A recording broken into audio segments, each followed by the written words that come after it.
Hey, hey, hey, we're doing a special pop-up live today because today is a very special day for Jeff. And you already made a post about it this morning with the video, which I totally forgotten. It was such a good video. And I just like, Oh yeah.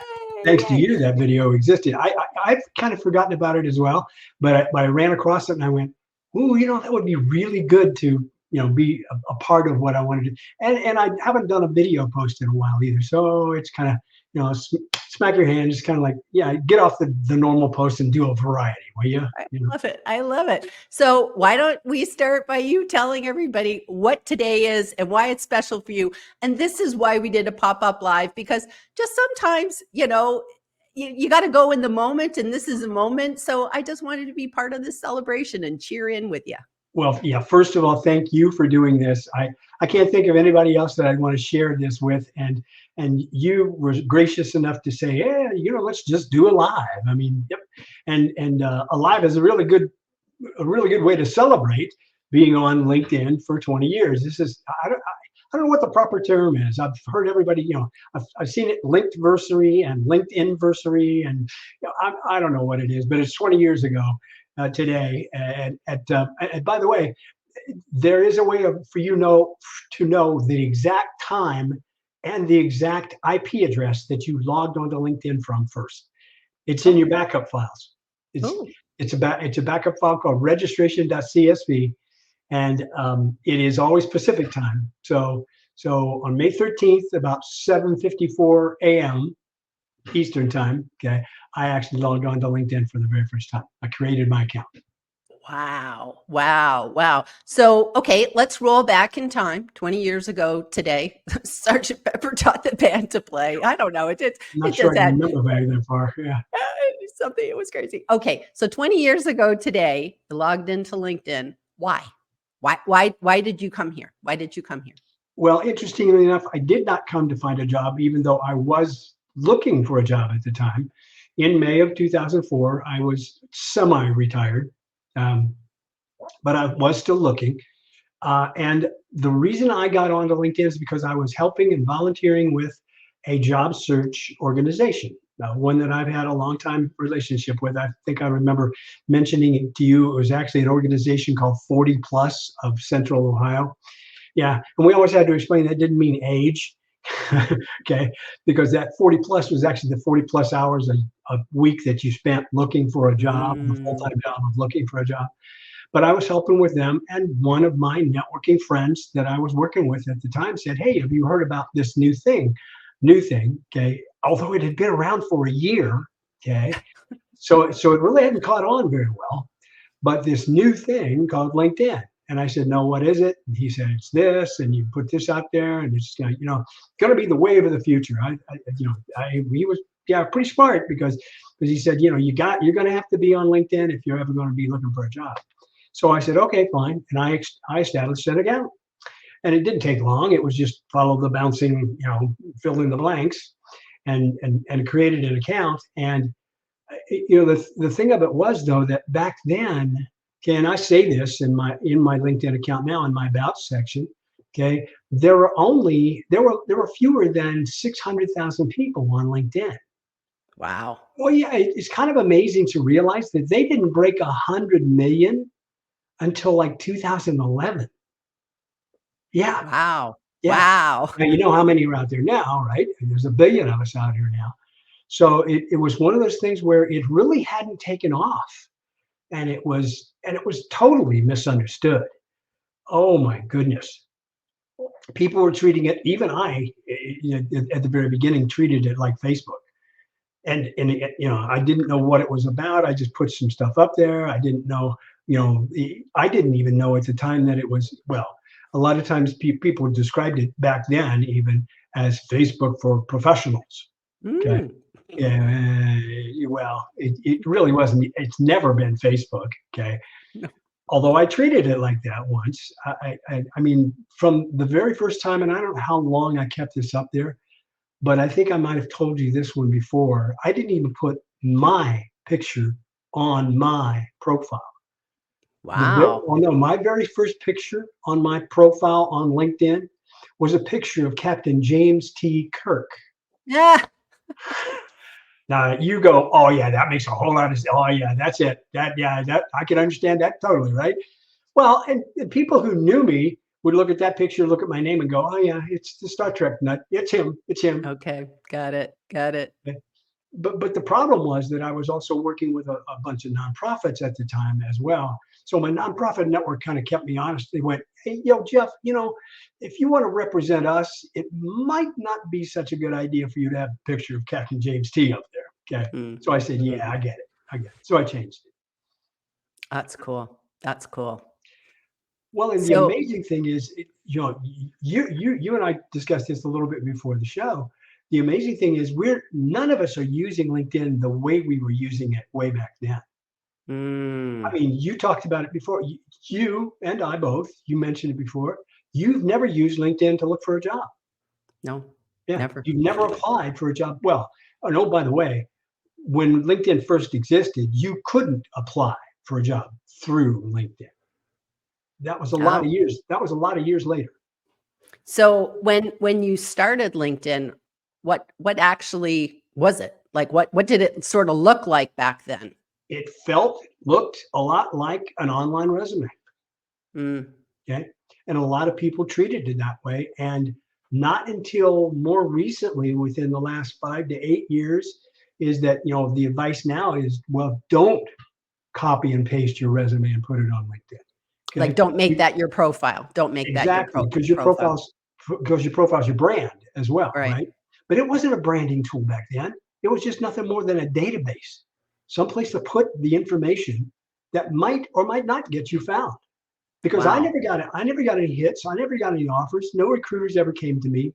As a matter of fact, the ability to tell recruiters that you were looking, that wasn't there for years and years and years either. Mm. So none of this stuff existed when it was first out there, right? So Was it just there posts? Like nope, was there like still posts in the feed? nope. Like how did people talk?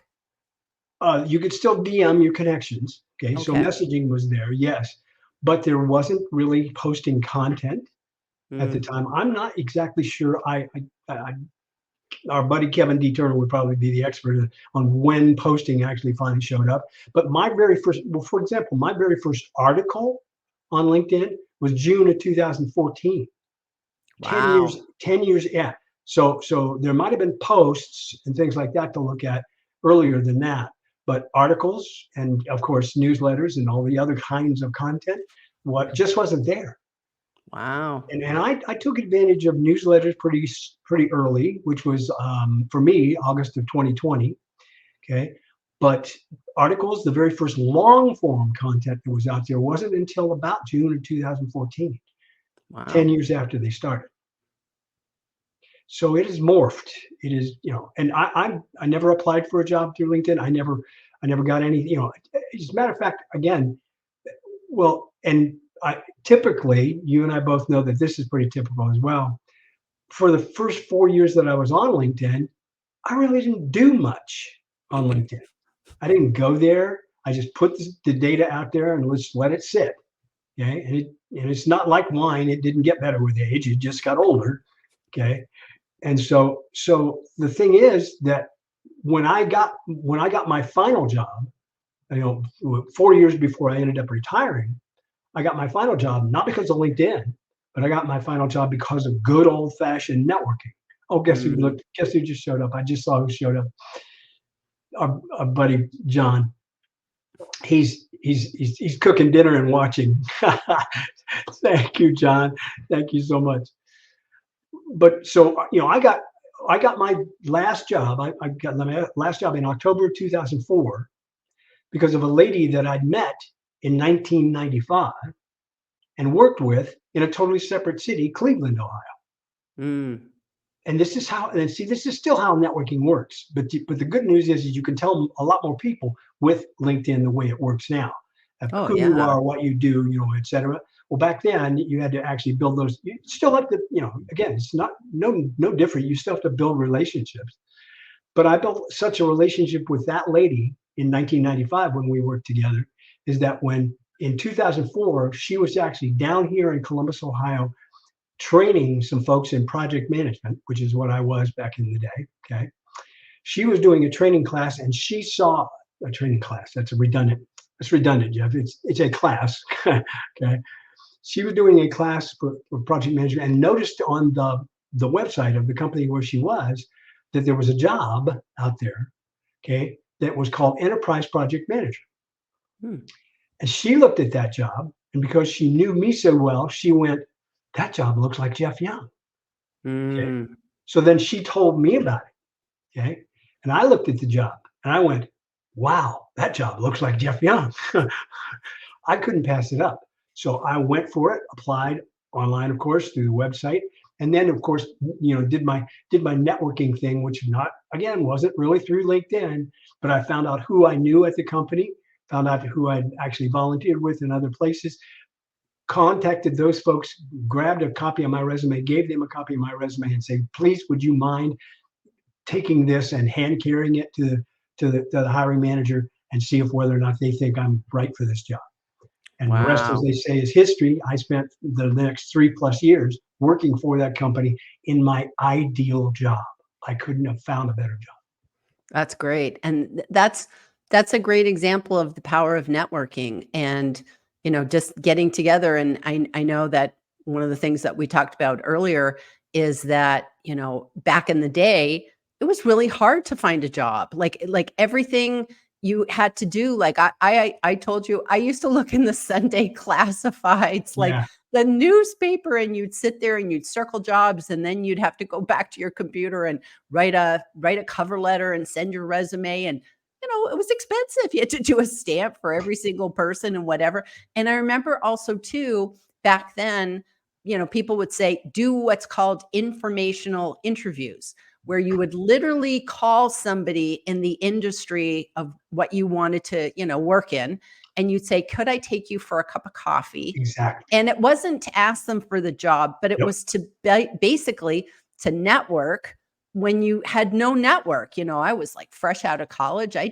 didn't Yep. know many Yep. people. I was living in Phoenix, and it was really difficult to build a professional network.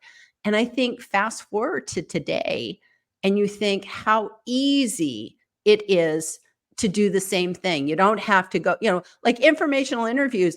It would take me, ages to pick up the phone and call somebody. Like it was Yeah. like I would be so scared, and then I'd meet them and I'd have to dress up and I'd have to buy them coffee and listen to them, and sometimes it would go nowhere, and you were investing a lot of your time. And now how easy it is to like live in this digital age where we Yep. can do all this stuff. You don't need to go through classifieds. You can apply online and just Yep. it's so easy Well, now. but informational interviews are still important, I believe, in my heart of hearts. And everybody that I talk to from a job seeking perspective say that they're important. But LinkedIn makes it so much easier to find someone to do that. Mm, And oh, yep, by the way, that someone could be 4 time zones away.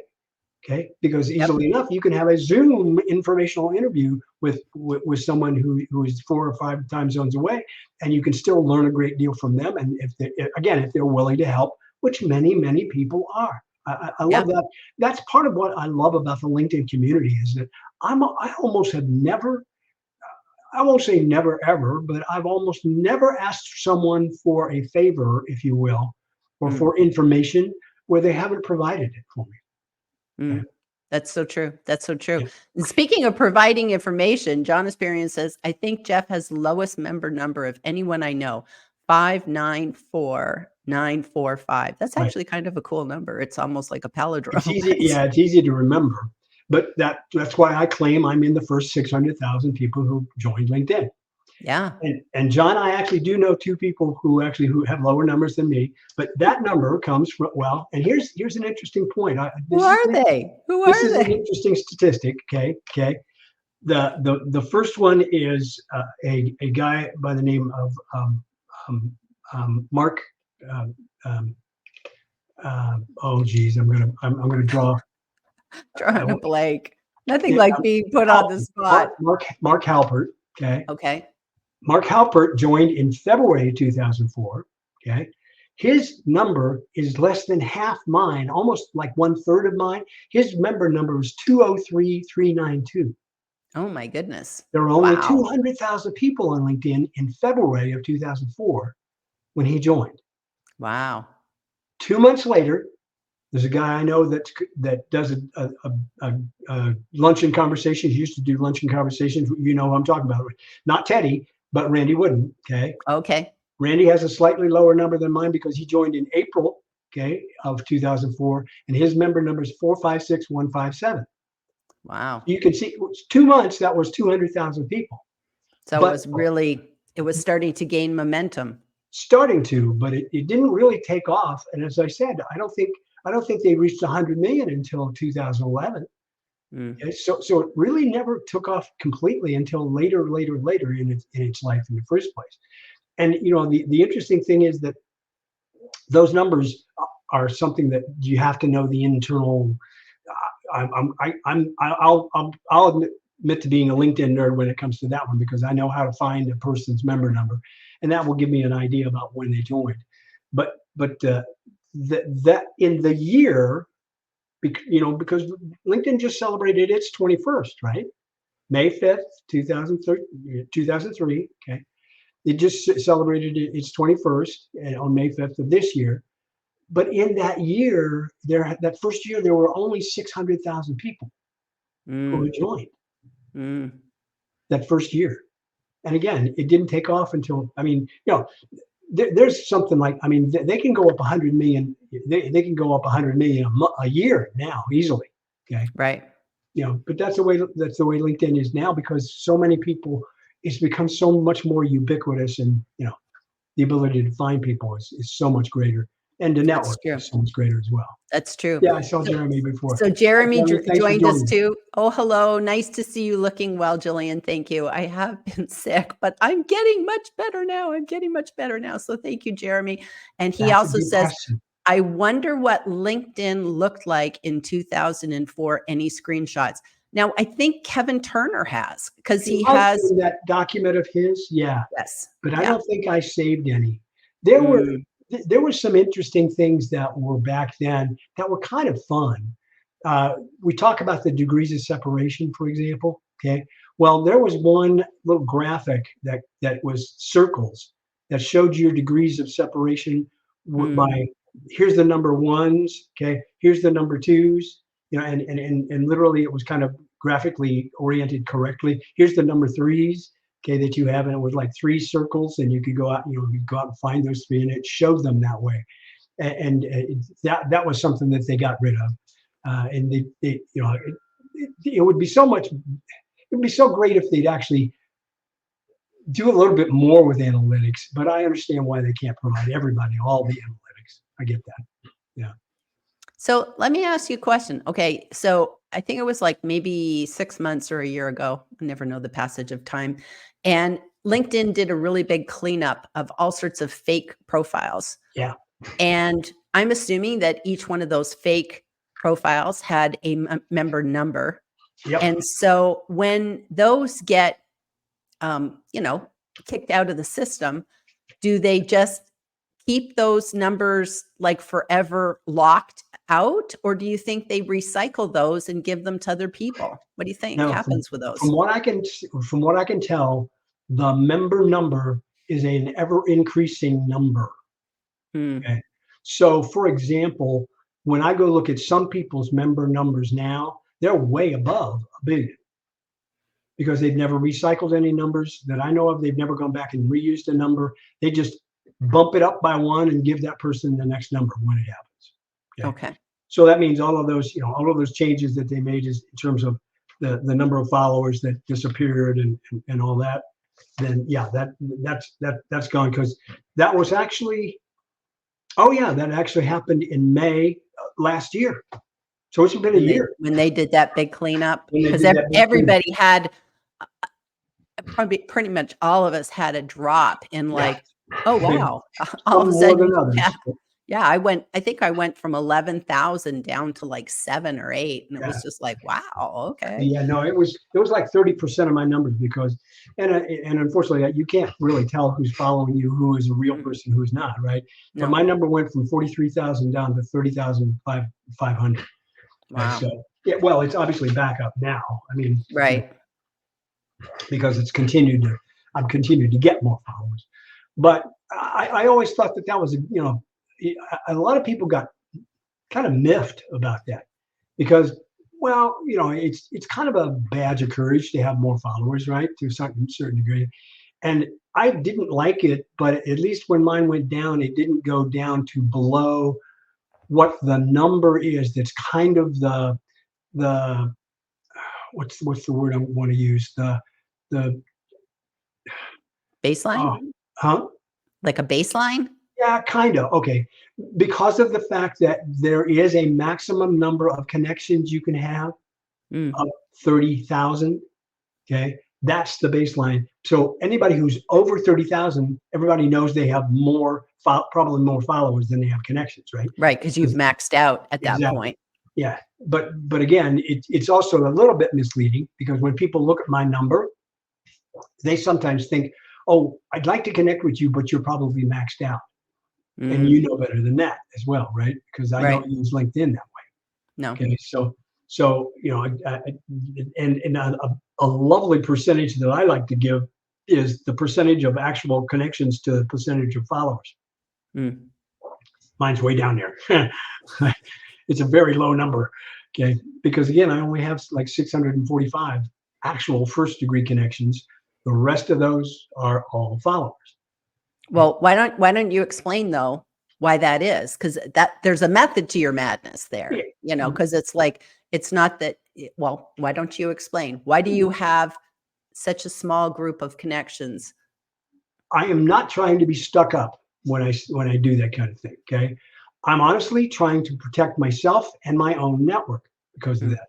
Because it's just my preference. I've always been kind of a follow first kind of person, even before the follow was there. Okay, even before creator mode. But I'm just trying to make sure and have a chance to actually meet someone Mm. virtually or in person, of course, and get to know them a little bit more before we connect. That Because makes sense. because connection of itself, in and of itself, is not the end of the process. It's really, and for other people who like to connect first instead of follow first, it's the beginning of the process. And if they treat it that way, that's fine. But I'm not going out there and I'm going to protect my network in terms of I'm not going to connect with every single person that wants to connect with me. I just got a generic message this morning from somebody who's got a paid account, and I haven't the foggiest idea how they actually got my email, but they got my email and they sent me an actual connection request. But it was all about your profile is outstanding. I would love to be a part of your network. Mm. I'm sorry, that just doesn't get it for me.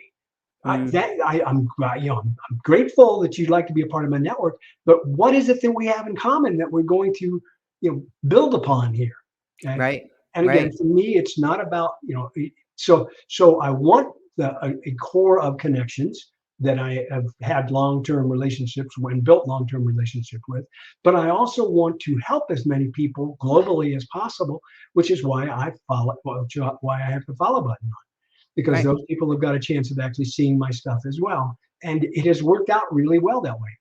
I mean, there used to be an old explanation of the algorithm. This is an interesting one, Gillian. Okay, that they said that when you posted something, that post would actually go out to about 10% of your network.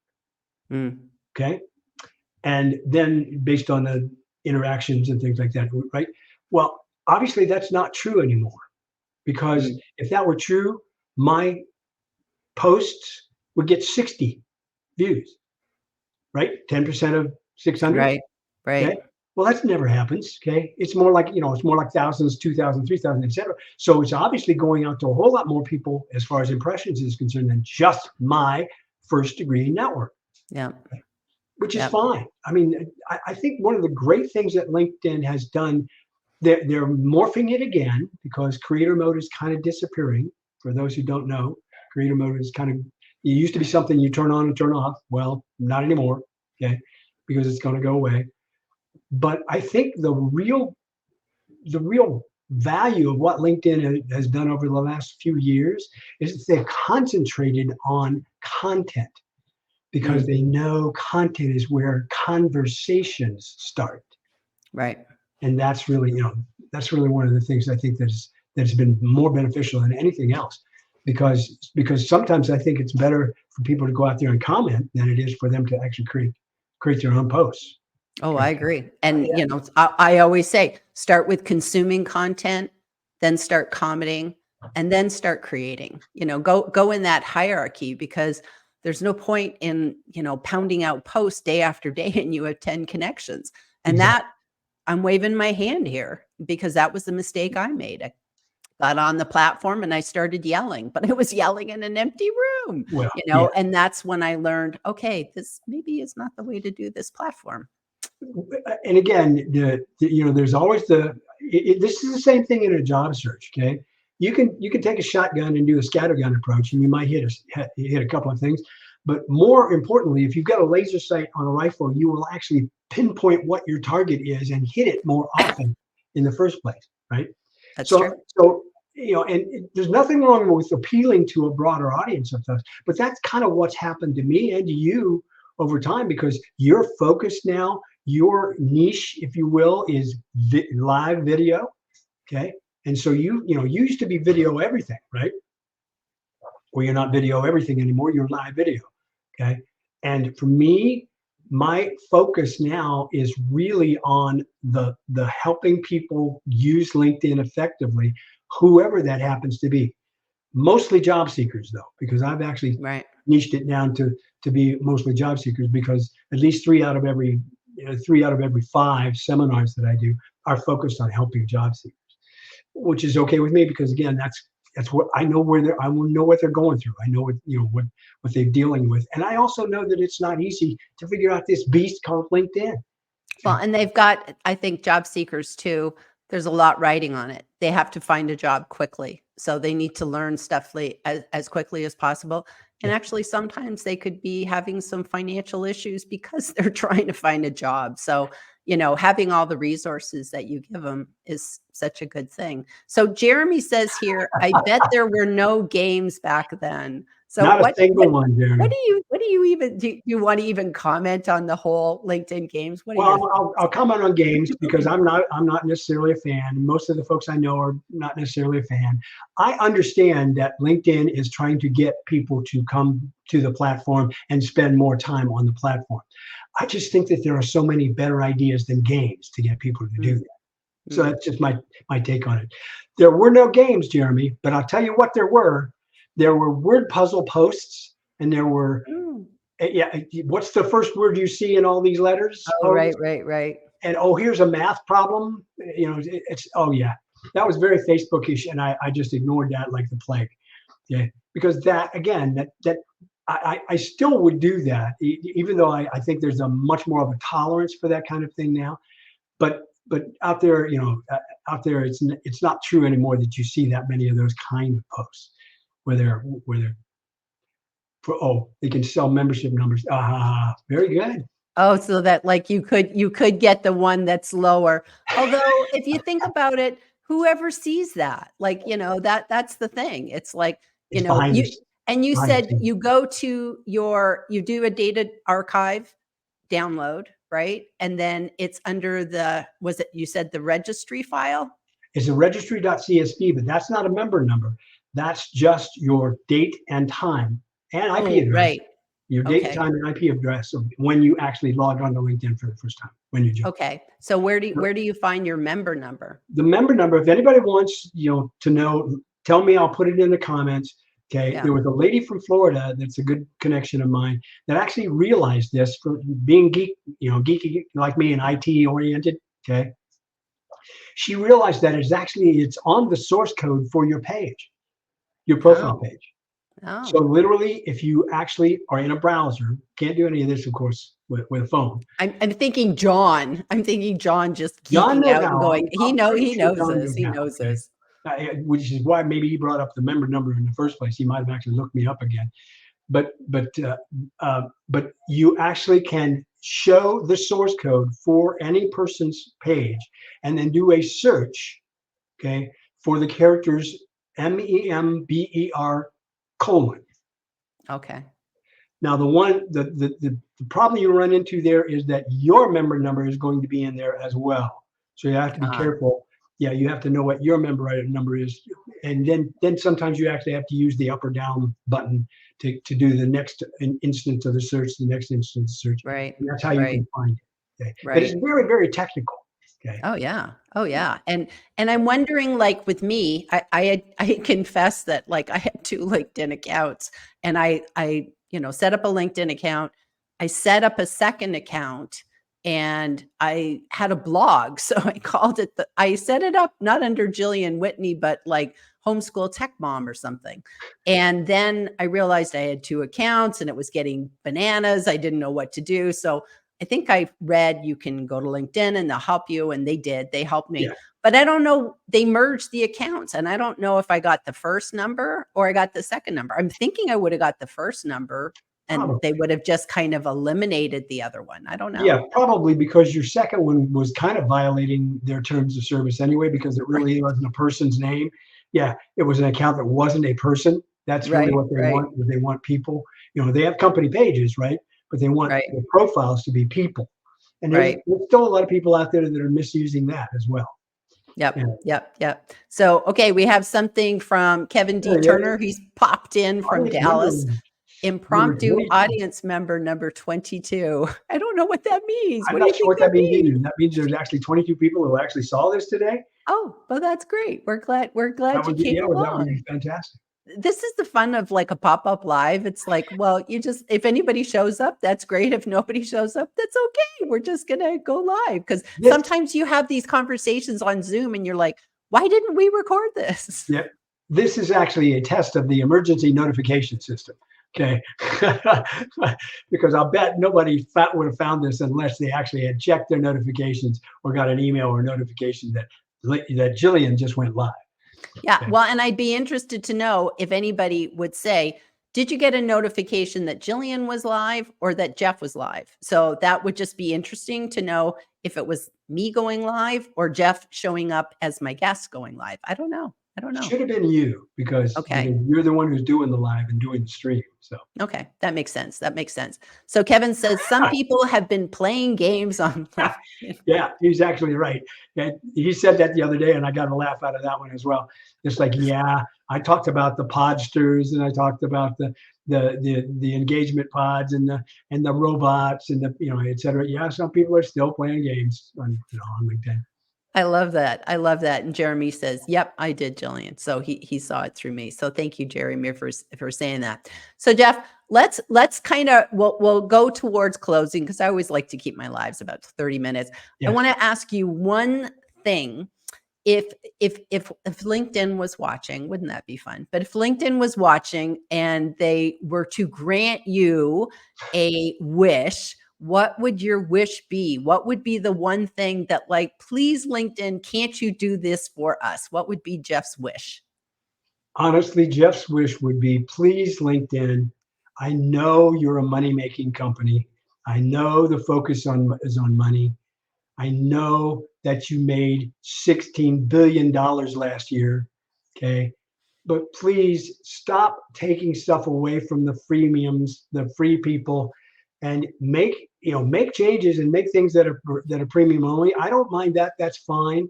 But don't penalize people like with the the 5 personalized invites and the 200 characters on an invite now. And please don't do that. Make it such that all of that stuff just it's okay if it stays static. That's great as long as it stays the same.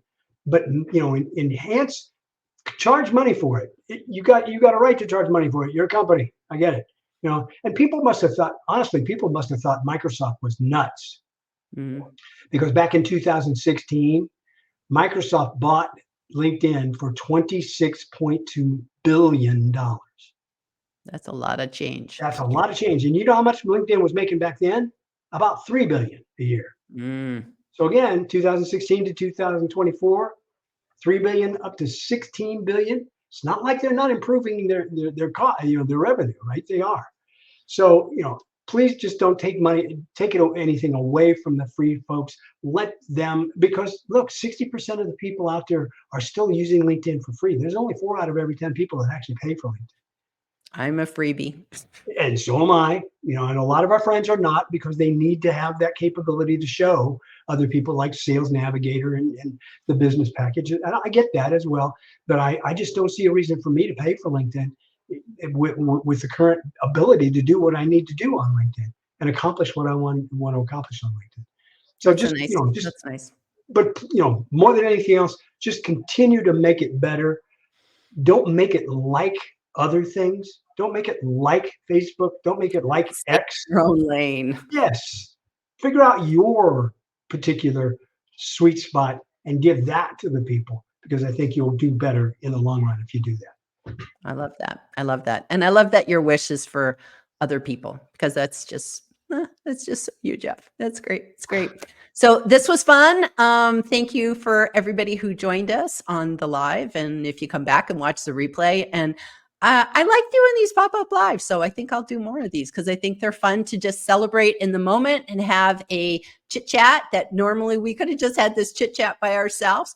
But I think it's kind of fun to include everybody else. So thank you for being here, Jeff. And we'll make a plan to come back again Thank you again. for another anniversary. And thanks so much. So Thank you bye, again for everybody. doing Okay, and we'll see you tomorrow. Okay, on my it. Yeah, regular I'll live. be there Okay, at the regular okay. time. All right. Bye, everybody.